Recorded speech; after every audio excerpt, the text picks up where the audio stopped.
രാവിലെ ബ്രേക്ക്ഫാസ്റ്റിന് പൂരിയാണ് ഉണ്ടാക്കുന്നത്. ഞാൻ ഈ മാവ് ഒരു 10 മിനിറ്റ് കുഴച്ച് വെച്ചായിരുന്നേ. ഞാനെടുത്ത ആട്ടയെന്ന് പറയുന്നത് ആശീർവാദ ആട്ടയാണ്.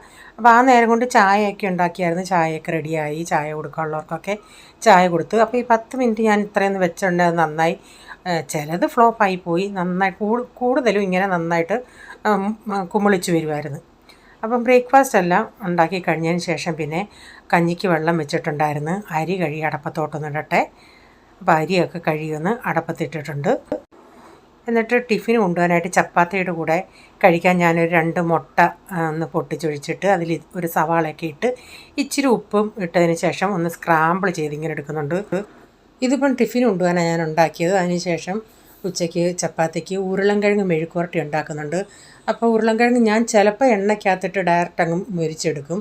ഇപ്പം ഞാൻ ഇച്ചിരി ആ ഉരുളൻകിഴങ്ങ് ഇച്ചിരി മഞ്ഞൾപ്പൊടി ഉപ്പ് ഇട്ട് അതൊന്ന് ഇച്ചിരി നേരം ഒന്ന് വേവിച്ചതിന് ശേഷമാണ് ഞാനിത് മുരിച്ചെടുക്കുന്നത്.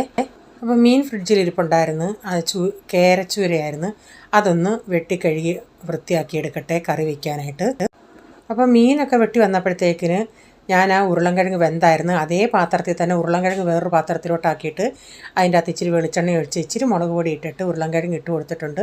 ഇടയ്ക്കിടയ്ക്കൊന്ന് ഇളക്കി കൊടുത്താൽ മതി. കുറച്ച് നേരം ചെറിയ തീയിൽ അവിടെ കിടക്കുമ്പോൾ അത് നന്നായി വഴണ്ട് മുരിഞ്ഞ് കിട്ടും. ഉരുളൻകിഴങ്ങൊക്കെ കുറച്ച് കഴിഞ്ഞ് റെഡിയായി. അപ്പം ഞാൻ മീൻകറി വയ്ക്കാനായിട്ട് ചട്ടി വെച്ച് വെളിച്ചെണ്ണ ഒഴിച്ച് അതിലേക്ക് ഒരു നുള്ളു കടുകും ഉലുവായും ഇട്ടതിന് ശേഷം കറിവേപ്പില ഇട്ട് ഇഞ്ചി വെളുത്തുള്ളി വഴറ്റിയതിന് ശേഷം പിന്നെ അതിലേക്ക് മഞ്ഞൾപ്പൊടിയും പിന്നെ ഒരു 5 ടേബിൾ സ്പൂൺ കാശ്മീരി മുളക് പൊടി ഇട്ടു. പിന്നെ അതൊന്നും പച്ച മണം അതിൻ്റെ മാറിയപ്പോഴത്തേക്കിന് അതിലേക്ക് ഉലുവാപ്പൊടിയും പുളിവെള്ളവും ആവശ്യത്തിനുള്ള വെള്ളമൊക്കെ ഒഴിച്ച് ഉപ്പൊക്കെ ചേർത്ത് ഞാനിപ്പോൾ ഇതിലേക്ക് ആ മീനൂടെ പറക്കി ഇട്ട് കൊടുത്തിട്ടുണ്ട്. ഒരു 15-20 മിനിറ്റൊക്കെ ആകുമ്പോഴത്തേക്കിന് ഇത് നന്നായി തിളച്ച് വറ്റി വരും. ഇതിലേക്ക് കുറച്ച് കറിവേപ്പിലയും കൂടി ഇട്ടിട്ട് നമുക്കതൊന്ന് പകുതി അടച്ച് വെച്ചൊന്ന് തിളപ്പിച്ചെടുക്കാം.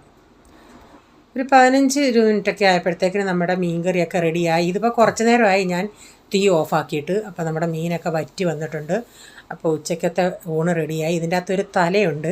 എനിക്ക് ആ തല ഭയങ്കര ഇഷ്ടമാണ്. ഇവിടെ തല അതിൻ്റെ അകത്തെ കണ്ണ് ഇവിടുത്തെ കൊച്ചിന് ഇഷ്ടമാണ്. അപ്പം ആ തലയും കൂട്ടി ഞാനിന്ന് ഉച്ചയ്ക്ക് ഊണ് കഴിക്കാൻ പോകട്ടെ. എനിക്ക് മീൻകറി ഉണ്ടെങ്കിൽ പിന്നെ വേറെ ഒന്നും വേണ്ട. പിന്നെ ഇന്നലത്തെ ഇച്ചിരി അവിയലുണ്ട്. അപ്പോൾ അവിയലും ആ മീൻതലയും കൂട്ടി ഒരു അടിപൊളി ഊണ്. മീനിൻ്റെ മോരുകറി ഇരിപ്പുണ്ട്. എനിക്ക് മോരുകറി എത്ര വേണ്ട.